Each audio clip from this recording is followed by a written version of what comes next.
everyone, today I'm going to talk about ADHD. I'm going to cover a lot of subjects, including what is ADHD, the effects it can have on people who have the condition, talk about ADHD in relationships, and so much more. I hope you enjoy this video. Don't forget to subscribe for more content like this. I'll be uploading every Monday at different times. I've not got a specific time I'll be uploading, but this is the first episode of Josh Hughes Presents. The first thing you need to know, what is ADHD? Well, ADHD, it stands for Attention Deficit Hyperactive Disorder, which is a condition where your brain works different to some people. It can affect your attention and so much more, which I will talk about later on in this video.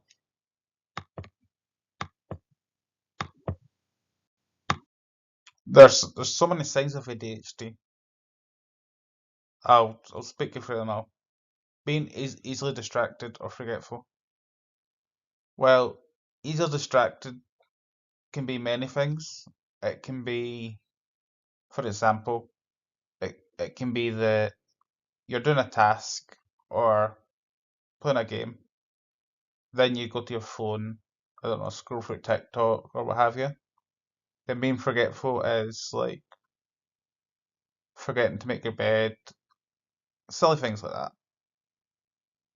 I know that happens to a lot of people, but it could also be a sign of ADHD. The next one I'll talk about is finding it hard to organise your time. Say you've got work or something, you sleep in, and you miss the start of work. It's not laziness, it just happens if you have ADHD. Then we have find it hard to follow instructions or finishing tasks. Say you've been told to do something, but you can struggle to follow the instructions or finish the task. Then we've got losing things that you lose quite a lot. For example, your wallet, your mobile, or your keys. Say you've got ADHD, you lose that stuff quite a lot. Like you can put it down, then you lose it. Having a lot of energy or feeling restless. At night time, ADHD people they get a lot of energy, but not at the best times, unfortunately. Then they can feel quite restless as well. Sometimes, but that one doesn't happen so much.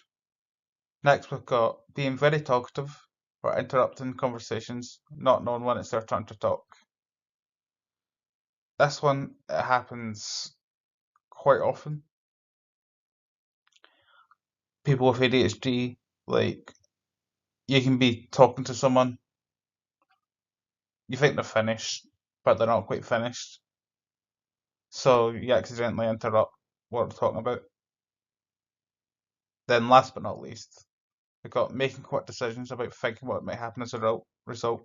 Say you're going out for a drive, but you still have loads of tasks to do.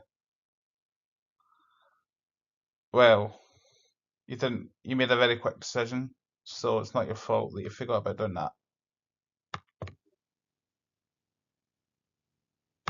I've done my research on this one. This is like all the statistics of people with ADHD. According to a recent survey, there is 6 out of 10 children that get diagnosed with ADHD in a room of 10 people. But in the US alone, in 2022, up to 7 million children aged 3 to 17 years old were diagnosed with ADHD. But according to another survey, boys were more likely to be diagnosed than girls, which I don't feel like is too fair, because like boys and girls both have equal rights. But that's something I'll talk about in a different video. Only 58% to 81% get help with treatment. For example, 38 to 61% go on ADHD medication, which helps a lot of them, but it won't help all. So they decide to go to ADHD behaviour therapy, which 39% to 62% actually go to. But 4 out of 10 of these children, they also get anxiety, but some people also get depression and Tourette's. So far, I've just talked about ADHD in children, but it also affects adults too. So some of those things that affects in adults is difficulties in relationships. So you're in a relationship with someone, sometimes they can struggle to understand each other. I'll talk about that more in a second. Difficulties at home, like you're constantly arguing with your parents or friends. Then at work, you don't always get on well with your colleagues, stuff like that. But the sad thing about this all is some adults never get diagnosed.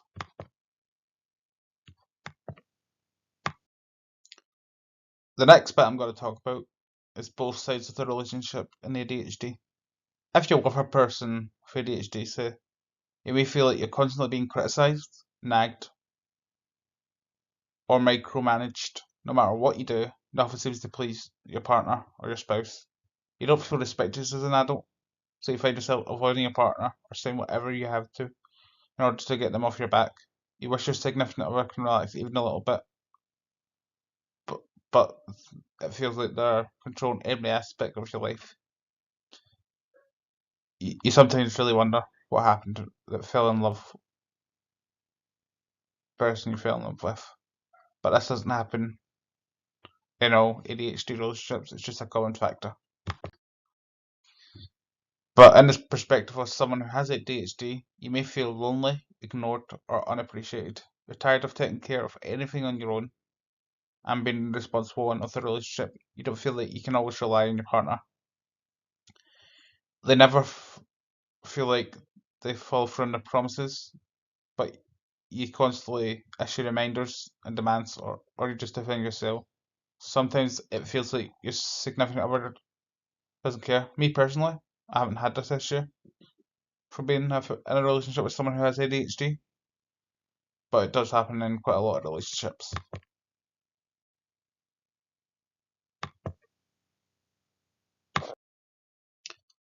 The next thing I'm going to talk about is how it affects people with ADHD. With ADHD, many things can be affected, like your short span of attention, your mood, where you get mood swings. But another thing ADHD people have is safe food. Safe things like pizza, pasta, chicken, all that kind of stuff. Not everyone with ADHD likes chicken, but it's just an example. But it means they'll constantly eat these foods no matter how many days a week they have it. They just never get bored of it. Another thing is dopamine, which is a key part of the brain, which affects your attention span, motivation, and your mood. But for ADHD, you got a quite low dose of dopamine, so you get people get excited over small things like toy cars, puzzles, stories, and stuff like that. But like the bad side of this could be mood swings, because people struggle with that, controlling how they feel and all that. But so others they take it out on the wrong people, but afterwards they just feel bad. Whether it's their partner, their family member, colleague, or a friend, it doesn't really matter. They don't mean it though. Then I want to tell you about how I've learned so much about ADHD over the last year or so. It's this brilliant podcast called Late Bloomers. They upload every Wednesday. It's a podcast who both of them have ADHD, and they like talk about all the difficulties they've struggled with, like relationships, money, controlling their money. and all that kind of stuff. I'll put them in my bio. You should go and check it out. It's amazing. But last and not least, I'll leave these links below. But these are all websites that give you useful information on ADHD. Say you have it, or you know someone that has it. I'll also put these in my description too. But yeah, guys, that's all for today. I hope you have all enjoyed it. If you want me to do more content like this, subscribe to the channel, comment below, like the video. It's much appreciated. Thanks for watching, and I'll see you in the next one. Bye.